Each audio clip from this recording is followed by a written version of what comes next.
As part of my foundation course, today I'm going to be showing you some of my favourite all-rounder foundations. So these are the ones that I have in my professional kit that are foundations that I come back to time and time again, simply because they work well on lots of different skin types and in lots of different situations. So none of these are particularly cheap, but these are the ones that I can rely on and I have in my kit. So I'm going to start with Chanel's Vita Lumiere Aqua, and this has probably only been out for about 18 months, but it has become one of my favourites. And the reason being is that it's very, very light. It is a silicone and water formulation, so it's quite thin. It needs a good shake up before you apply it. I like to apply it with fingers, and although it's called Vita Lumiere and you think it's for dry skin, it is more of a semi-matte finish. Although it has luminosity, it's definitely more of a semi-matte finish, and for this reason I think it's great for everyone from kind of normal to combination and normal to dry skin. And the reason being is that it has, on one side, it has oil absorbing properties, but it also has skincare and moisturizing benefits. So it means really that your drier areas or dry skin isn't going to be dried out anymore, and your oily areas aren't going to look too luminous and shiny. And of course, if you do have combination skin and you're quite oily, you can always add powder on top of it onto the oily areas. So I think it's a really nice one because it's very, very natural. So I use it on actresses when they are being interviewed close up in sort of daylight, because you can't really see it on the skin. It's pretty much imperceivable. It doesn't highlight pores or stick on the surface of the skin, and it's just a lovely everyday foundation. It also has an SPF of 15 and some extra UVB protection, so it's just a nice one for putting on every day. It's easy, and for this reason it's definitely made it into my kit. So the next one is Makeup Forever HD Foundation, and I really like the texture of this. It's quite a light texture. It's an oil-free formulation, and it's also a silicone and water formulation, so it really glides on nice and smooth. It's lovely to apply. You can use fingers, brush, sponge, whatever. It is, because it's devised for HD television, it contains micropigment, so it's one of those that you can really build to a medium coverage and more without it becoming very heavy and very cakey and obvious on the skin. And one of the reasons I particularly like it is that it doesn't contain any SPF. So if I'm ever in a situation where I'm not quite sure how much flash photography there's going to be, for me that's a real safe bet to use on a celebrity or an actress or whoever. It does have moisturizing properties, quite a lot of skincare benefits and moisturization. So I think it's good for everyone from sort of normal to dry, normal to combination, but I don't particularly feel it's great for the real dry, very dry skins or the very oily skins.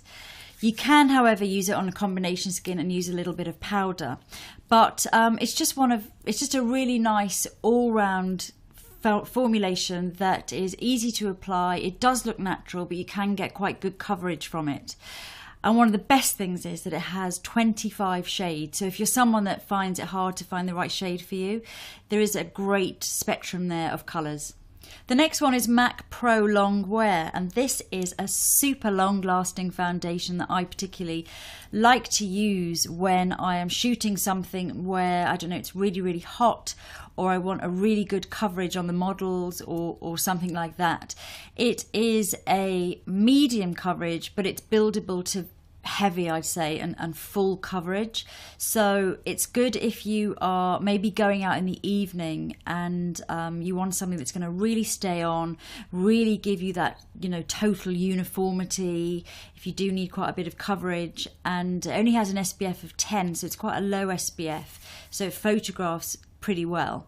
It comes in about 17 shades, so it's got a good selection of shades, and you can apply it. It's best applied really with a brush or sponge, but it's a little bit goes a long way, so you'll be amazed how this builds up to full coverage very quickly, but it really does last. If anything, I find it quite hard to remove when I've used it on models for shoots, and I found oil to be the best, oil-based remover to be the best thing to take it off, but I find it to be good. Another MAC one, and this is MAC Face and Body, and anyone that watches my videos will know this is an absolute favourite of mine. It's been in my kit for 20 years now.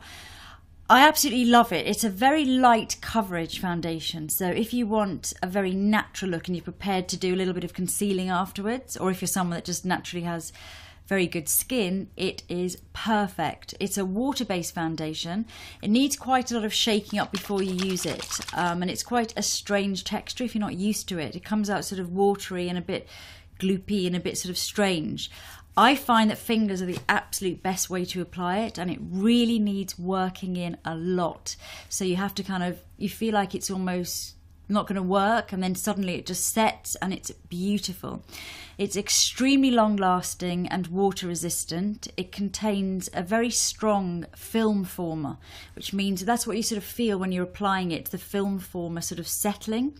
But once it's settled, it as I say, it forms a film and it sets, so it's not going to come off or come off on clothes, which is why it's fantastic as well for bodies, for legs, for arms, any exposed skin.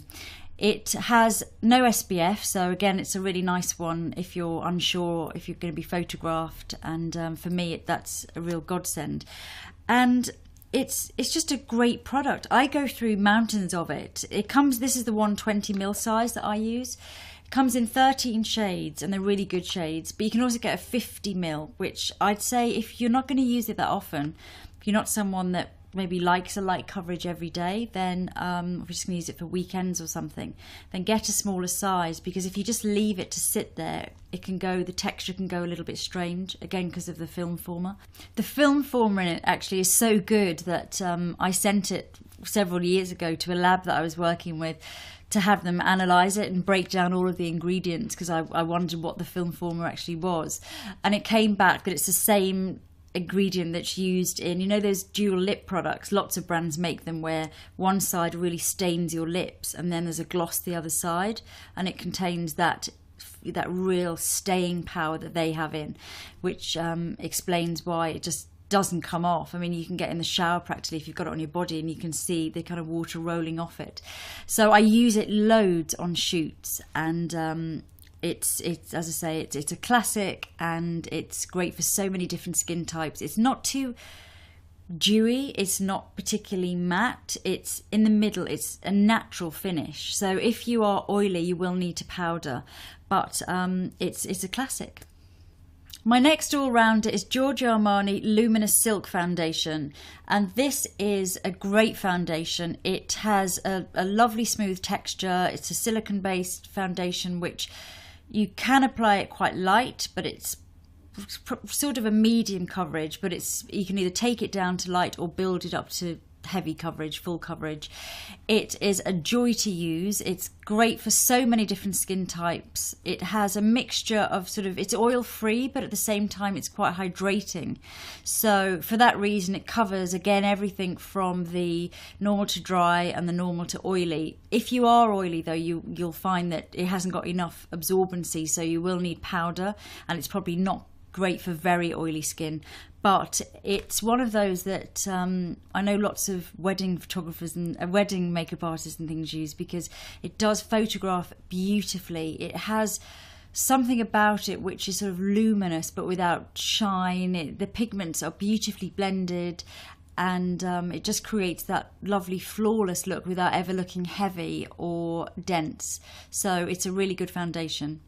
So last but not least is YSL's Le Ton Touche Eclat, and this is something that had a lot of hype when it came out this year, and people have been waiting for years really to see this foundation. Now you probably know I've never been the biggest fan of Touche Eclat, the concealer, or the highlighter rather, so I was a little bit skeptical.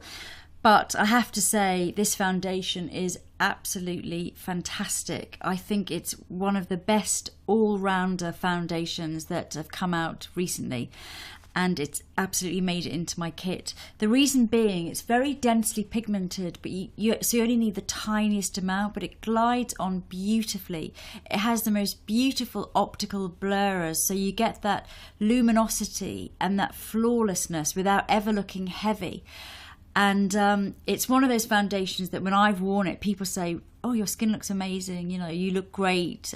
People really notice it, that you have that almost that glow to your skin.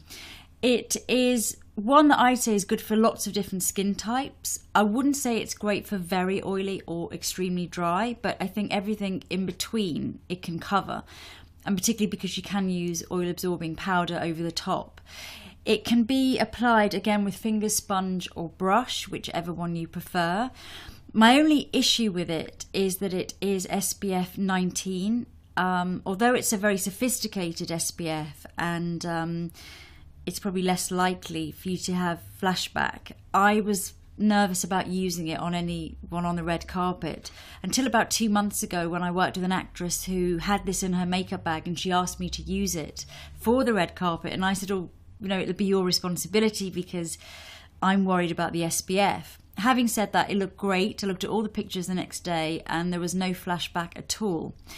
I've used it myself, and whether it was just because I was photographed with like an iPhone flash, which is not as sophisticated as the paparazzi, and I did get a bit of flashback from it. So it really depends. You might want to, when you try it out, take a few photographs and see how your skin is with it.